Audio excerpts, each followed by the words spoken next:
Salam, salam. It's Rusty 3. All right, let's hit it. It's a fun game.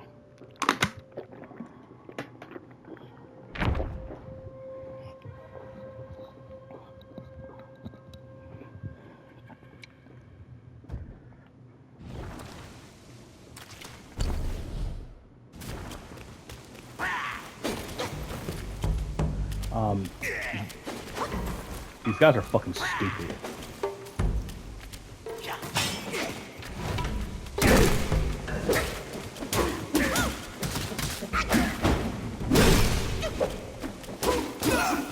I almost feel bad for them, but they're so fucking stupid, man. Like, okay. I almost feel bad for them.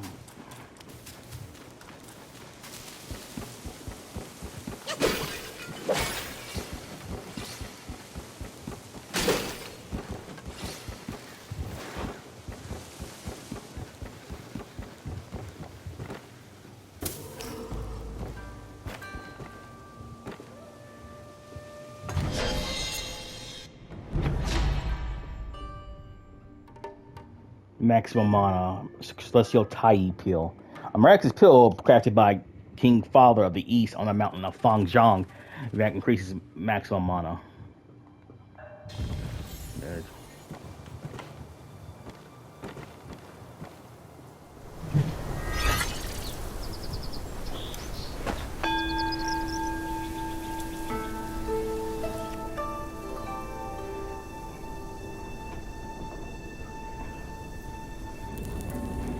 I'm trying to be.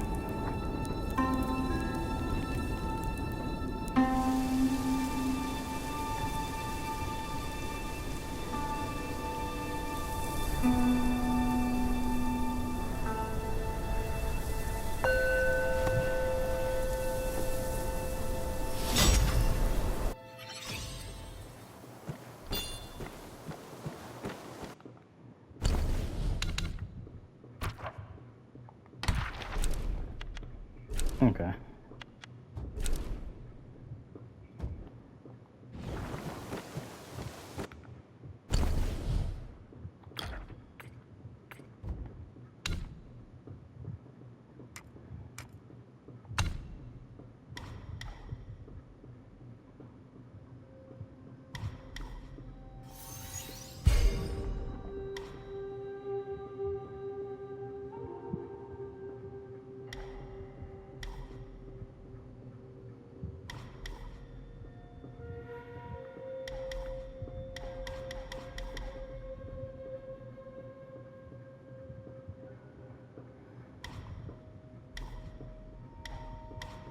I might get some of these.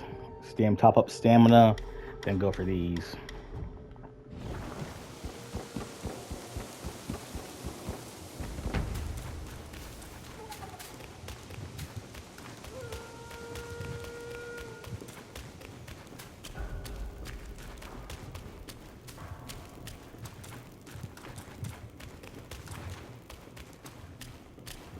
You've come to the wrong place. So if you motherfucker.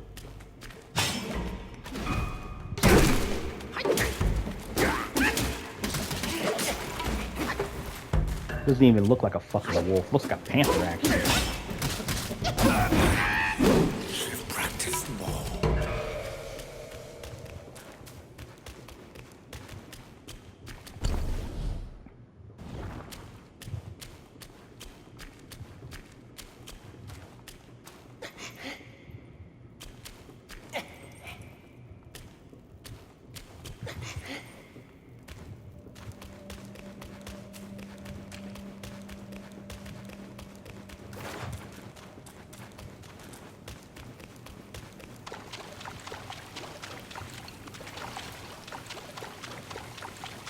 Stop him, lads!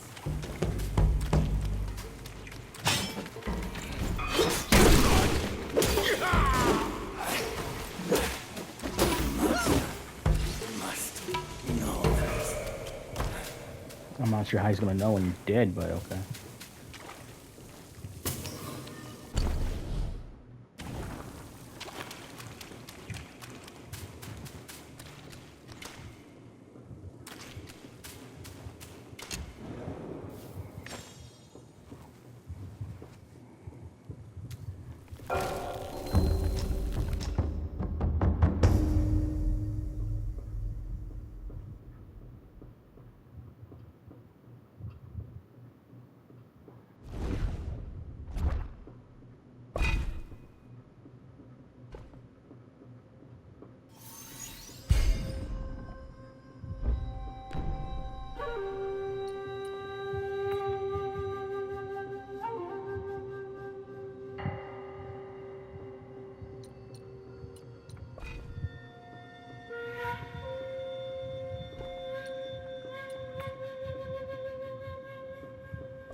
I work for.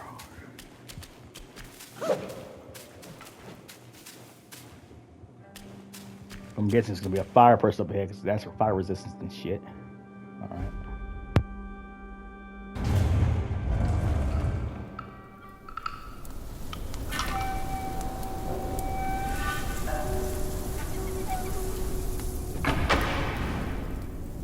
500 years. I have rebuilt the temple. Now it's grander in scope. All those monks consumed by the fire turned to wandering ghosts roaming in Black Wind Mountain. It was I who granted them eternal repose. I have even restored the charred scriptures piece by piece. But oh yes, I always knew. One day you shall return.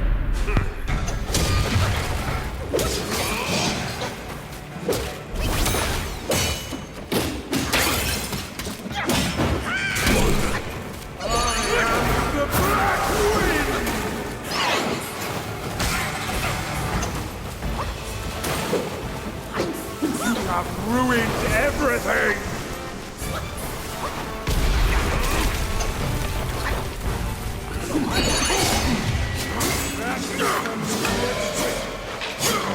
Don't burn the temple down!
Easier than I thought.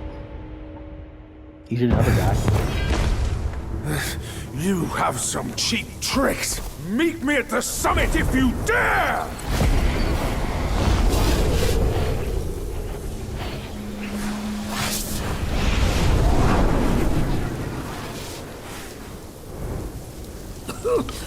The spell he just cast may appear intricate, but it's not hard to learn. That Black Bear's expertise is lacking. Serving Guan Yin didn't help him much. But what he left here could surely help us. Consider today your lucky day.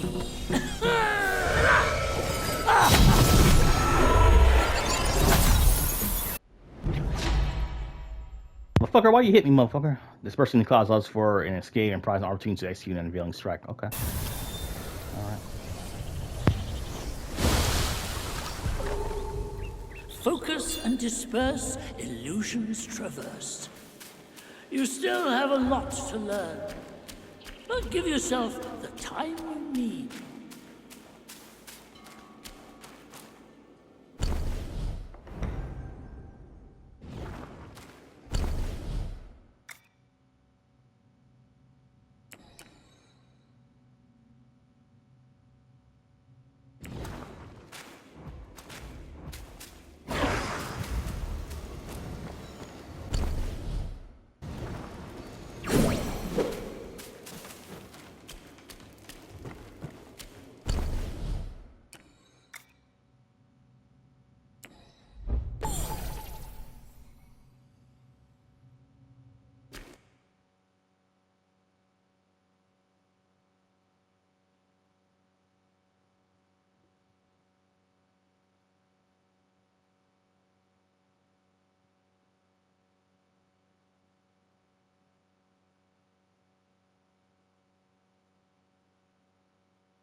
Black Wind King. Interesting. It's an interesting technique that I just learned about. Black Wind King. The future's dark destinies winds may shift. Each rise and fall comes in its drift. Once a guardian of the southern sea, greed turned him to a slave of misery. Interesting. Since his return from Guanyin, as Black Wind King's spirit brimmed with grand plans. He vowed to restore his might in the mountains. He knew well that after years away, to win respect from the Yaguais, strength alone would not make them bow. So he took many steps to try to earn both awe and loyalty. When he was with Guanyin, he learned the mantra of revival, harnessing the voluntary self-sacrifice of wolf guys. He brought back old Ling Shuai from death, but that ungrateful old wolf left only a few words after the revival and vanished from his sight again. The Black Wind King feared the wolf pack would fall apart without a leader. He had to choose another wolf to head the pack. A gray wolf guy who wandered here from Shituo Ridge, strong and in his prime, was a fine choice. The Black Wind King gave him the name Ling Trushi and helped him take the seat. Yet the wolf pack rose against their new master in the temple, and it almost led to a bloodbath among kin.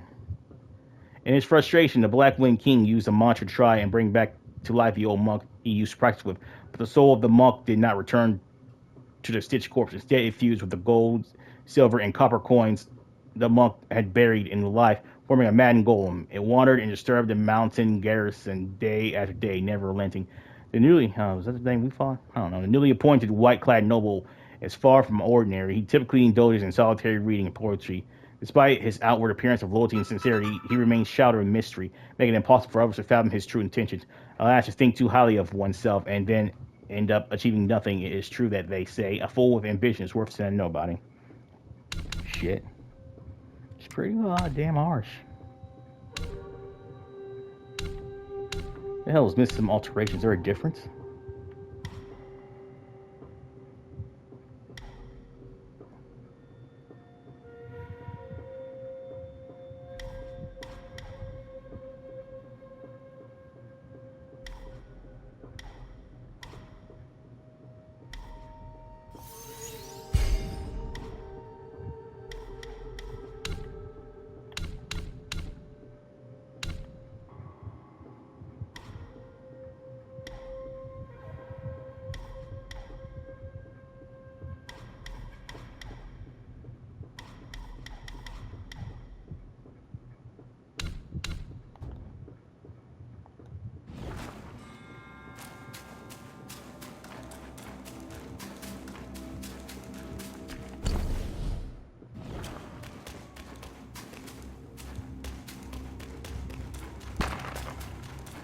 I finished watching some Let's Play videos of Final Fantasy X and shit. It's pretty interesting. I'm not sure if that's something I'll play. I might wait for a remake, but I am going to play Final Fantasy 9. I'm going to play this, then Stellar Blade, then Final Fantasy 9, then the Trail series, and that'll be it for me, buddy.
Well, it's interesting. Let's visit back here.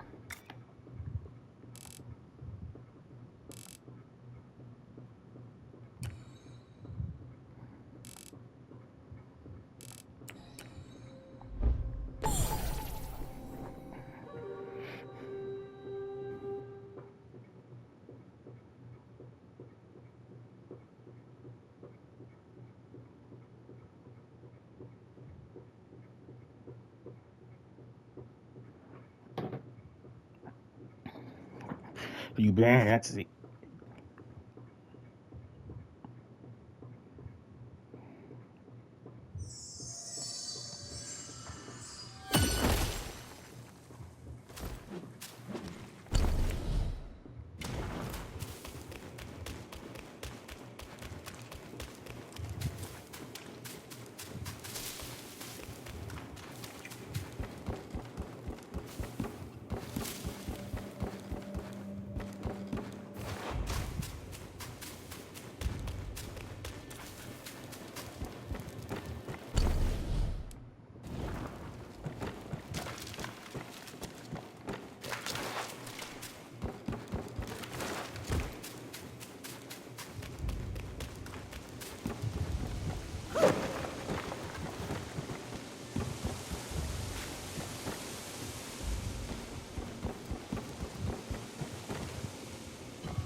I was never curious. Huh.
That's an interesting thing I got.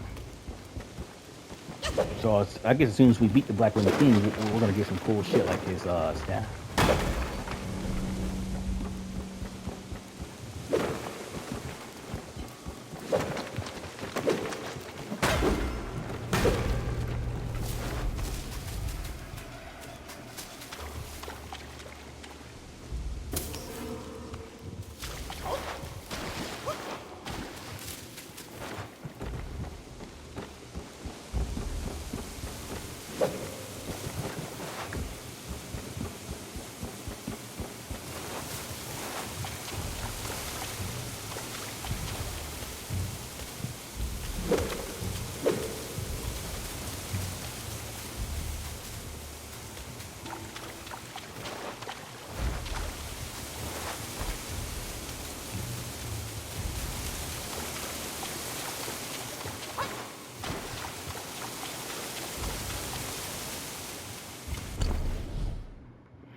Actually, is that a Buddha statue? A Buddha statue.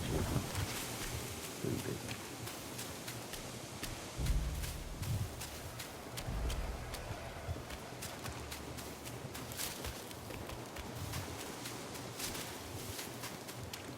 Yeah.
Cheers!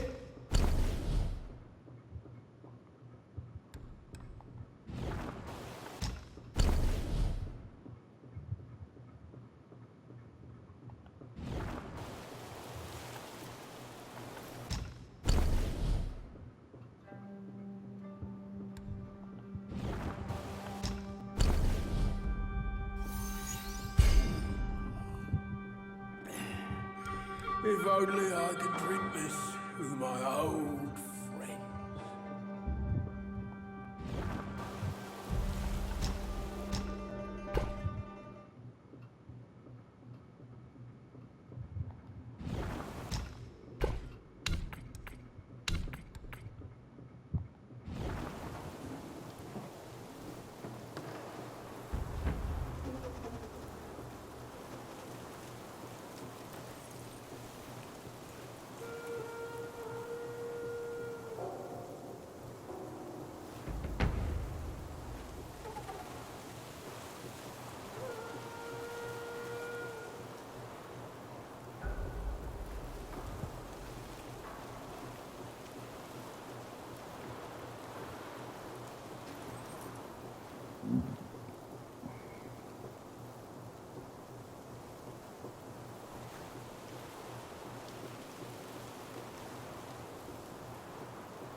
Next time, down a few mouthfuls in one go!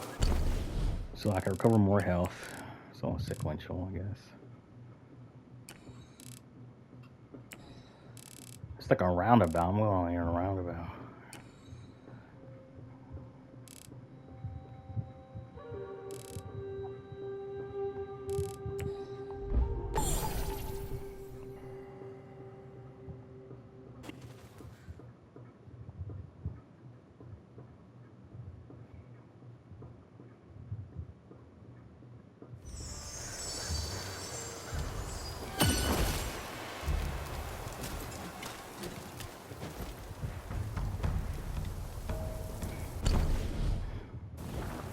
Stop him, lads!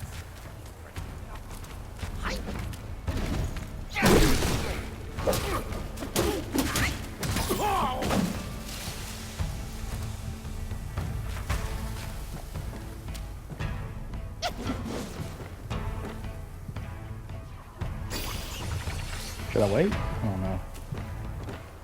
Oh yeah, will is that money, that currency shit.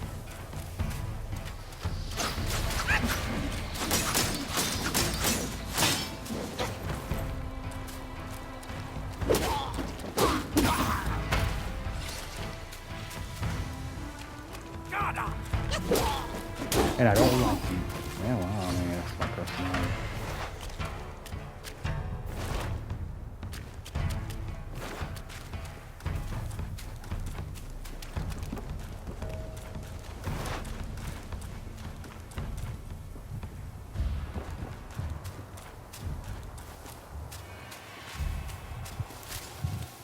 Coming for our master?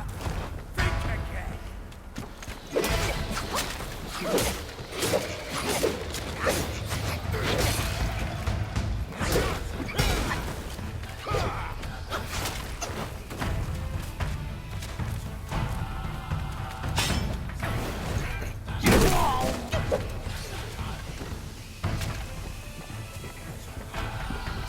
Ahead is a treacherous path, young monkey. Don't forget the spell you just learned.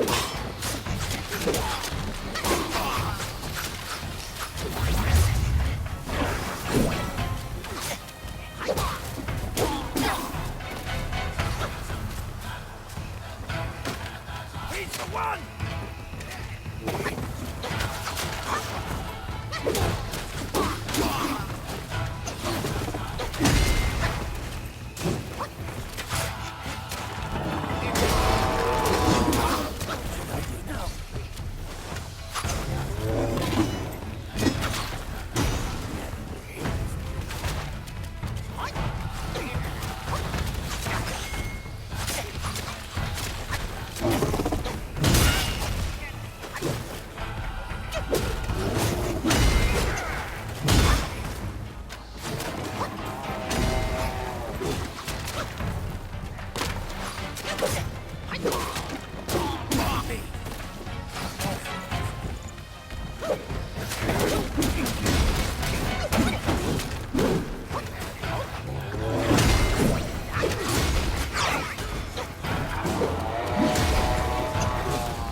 How the hell do I get over there? I think I'm supposed to just move around.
Celestial Nunnery Pill. Miraculous Pill found by Lord Lao of a to Sheeta power that massively increases maximum stamina.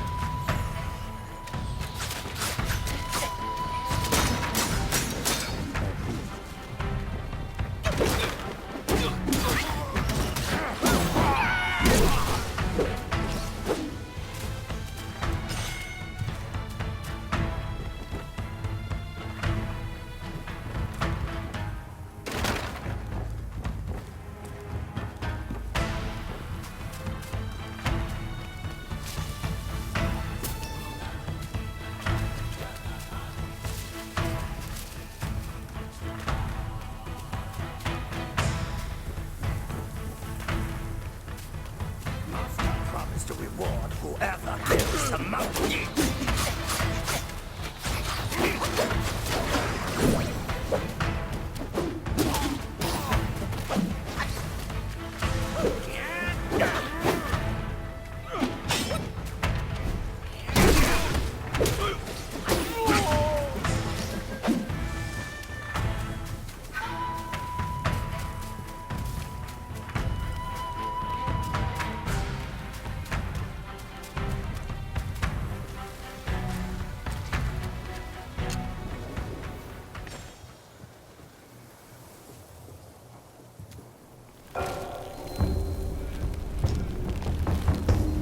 I gotta rest. Shit.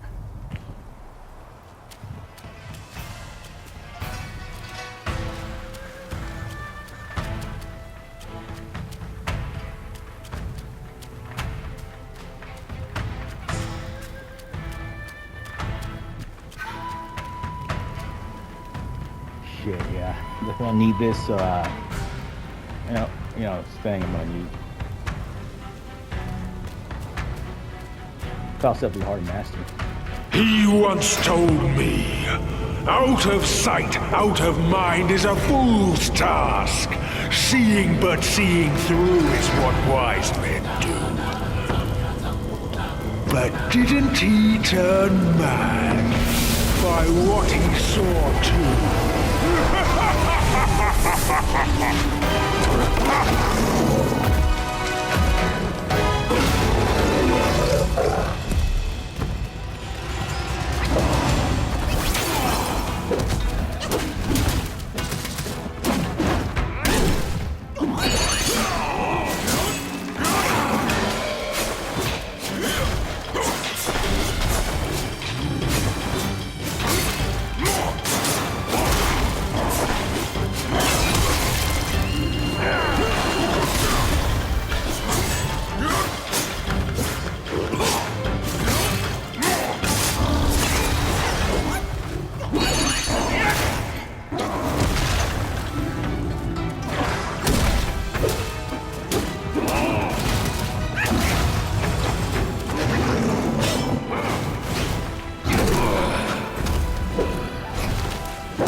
That was very difficult, and I almost lost.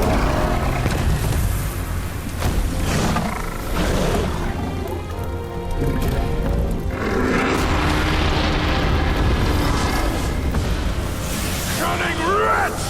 I'll spare your sorry life for today! Fortune is no longer on your side! No one will come to your aid. All I need is to take it elsewhere and rebuild everything anew!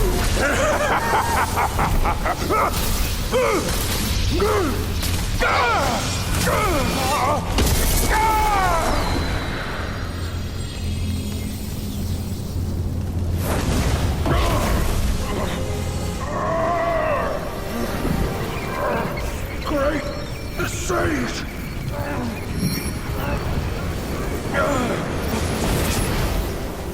Oh, pardon me, young sage. Mercy, young sage, have mercy. I was just a pawn of the Celestial Court. If given a choice, who dared to challenge the mighty wrecker of the Celestial Palace? His words ring true. No matter how daring he was, he had not the nerve to harm the great sage. There must be someone else pulling all the strings. Exactly, and this thing is eerie. I had no idea how to make use of its power. Except to enshrine it up there, tricking lesser Yaoguais into offerings. If you pardon me, I'll go back to Guanyin to atone for my actions and be put back on the encaging band. You will never see me out there anymore. Oh, ignore his nonsense. Go now, little monkey. Go and retrieve the great sage's relic.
白卷青，千般缘，色与空，弹指间。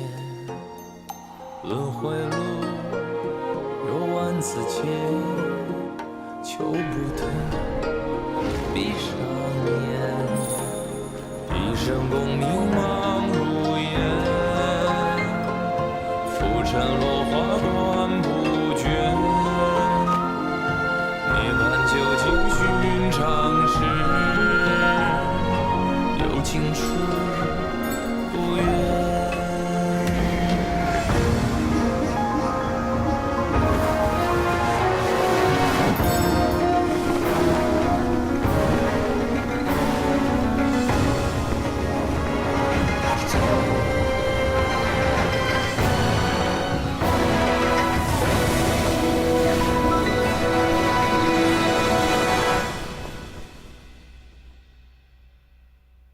口中念，心中言，现世报，却方便。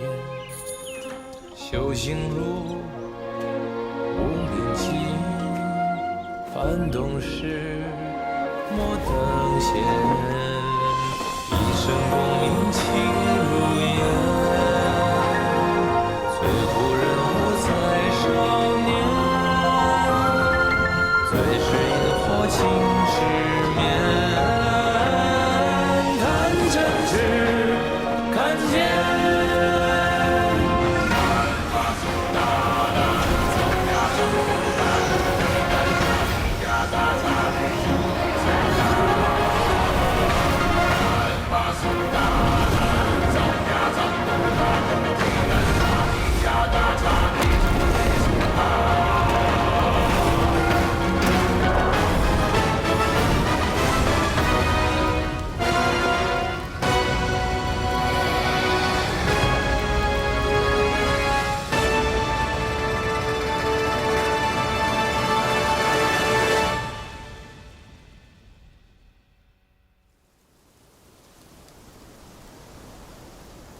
Master, it still puzzles me. A monk's lust for gold should be quelled. Why does Elder Jinche still cling to that one Kasaya? Bereft of that Kasaya, how shall they show the world their ties are cut and their lust is quelled?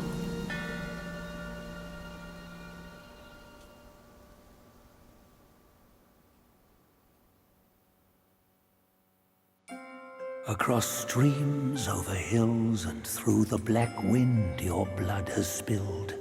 Wolves howl, snakes wind, flames lick, and the smoke blinds. Stumble on the lesser, lame, crash before their betters, shame. With such clumsiness, what destiny do you claim? As the small fish catches its prey, the bigger lurks behind. Who is the bigger fish? I can't see it. As for the prey and the small fish, they are swimming everywhere.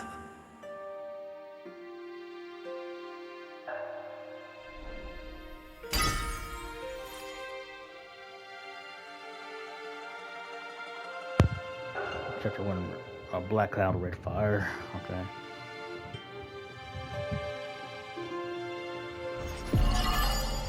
Damn.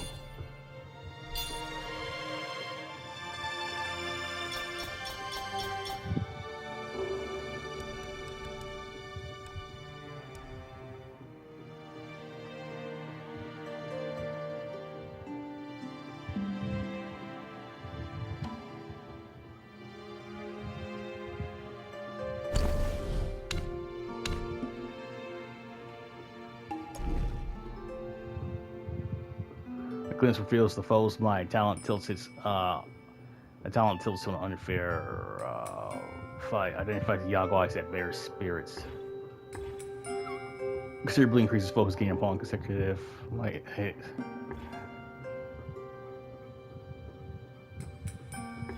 Considerably increases critical hit damage.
So I need more Yaguai. I need more Yaguai cores. Can I buy those things?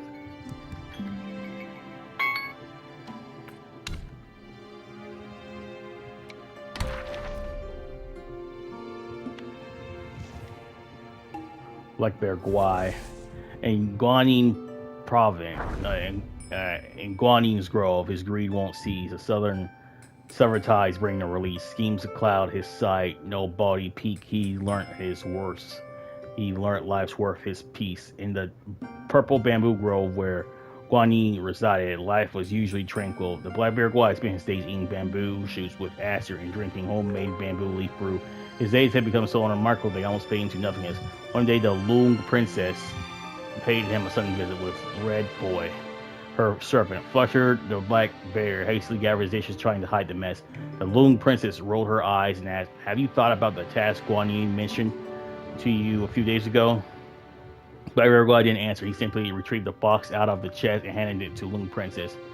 Red Boy snatched and opened it. Inside was a transparent honey-fried sugar sculpture of an immortal shrine, a line known as a Lion Immortal Candy. Yesterday there was a Dharma assembly at the top of the feast. There was this exquisite eye-catching sugar sculpture. I especially saved it for you as a token of my respect. If you presume to understand my taste, keep this for the children. Hearing this, Red Boy lost interest and stuffed the box back into Black Bear Guai's arms. Only then did the Lung Princess let out a contemptuous laugh. Cognizant of his blunder, Black Bear Guai mumbled, "I'm willing to serve, but my abilities are mediocre. I'm afraid I can't handle such an important matter." The Lung Princess replied, "Do you think we don't know that? Don't worry, there will be those fierce and more ruthless than you leading the charge. No work, no reward. If it's a thorny matter, I might not be able to handle it. Guanyin will attend to all. No thorny matters shall prevail. Do not try to fool me. Guanyin instructed me to practice quietly here. Why would she intervene?" The Lung Princess wore a long face and said, "How can you be so timid? This is a great opportunity. Most people are vying for it than you could even imagine. Guanyin chose you only because she wanted someone she could trust. Can't you see that?" But Black Bear Guai was speechless for a long time. The Lung Princess had run out of patience. So low ambitions, forget it. I'll let Guanyin know. "Dear Princess, Honorable Princess, that's not what I meant. I'll go." Only when she saw the eager look in Black Bear Guai's eyes did the princess roll her eyes again. Leaving Red Boy behind, she drifted away. Seeing her leave, Red Boy hastily asked Black Bear Guai, "What exactly is this task I want you to leave? What actually is this task? I want to leave. Why don't you tell Guanyin to take me with you?" Yeah, so this is just a matter of great importance. But as you just heard, Guanyin didn't want you to go. Don't press me anymore.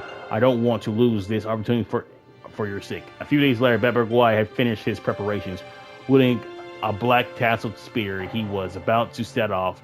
Red Boy had been waiting outside the bamboo grove for days. Hurley caught up with him and was again insisted on accompanying him. Contrary to his usual manner, Black Bear Guai tried to persuade him. "Red Boy, Guanyin had instructed that you must stay here. Even your father has been pressed into service this time. Surely you can see how perilous this is. No less matter." He touched the encaging band around his head and sighed. "To risk one's life just to remove a headband, it's not worth it." With that, he transformed his body into a black wind and swiftly vanished, paying no heed to Red Boy's desperate shouts. Afterward, Red Boy waited for him outside of bamboo grove for a long time, but he never saw him return. Later, when Red Boy recalled, he realized that it was the last time he'd ever saw Black Bear Guai in Guanyin's palace. It's weird. Keeper of Black Wind Mountain. A kind face veils his virtuous light. The benevolent eyes mask his might.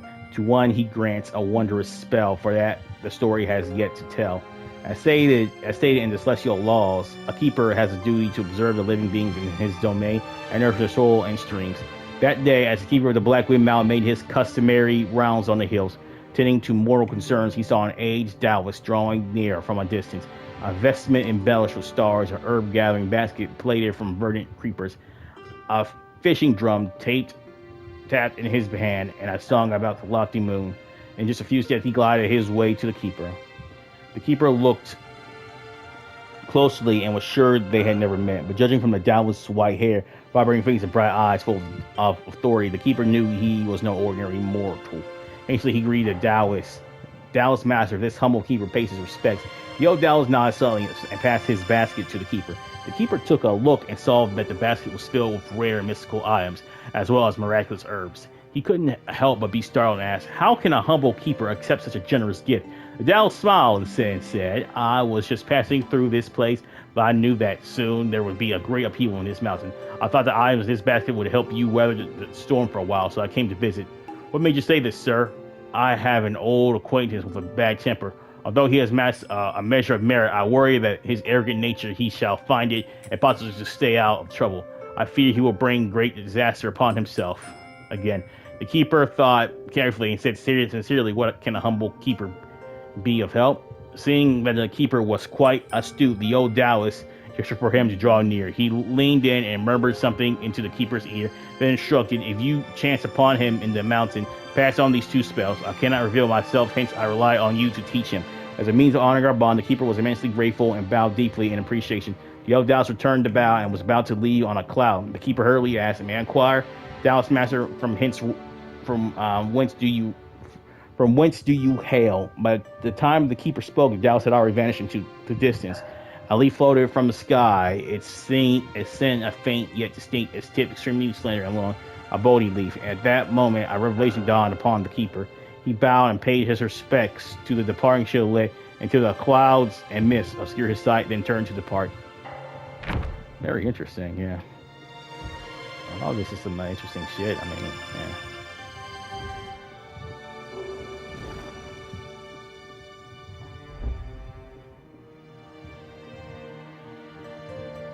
I can't,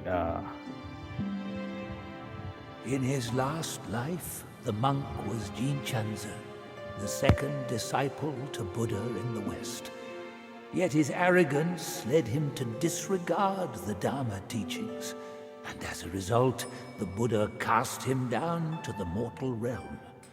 He was destined to face 81 trials throughout his journey. The fire for that Kasaya was merely the 11th.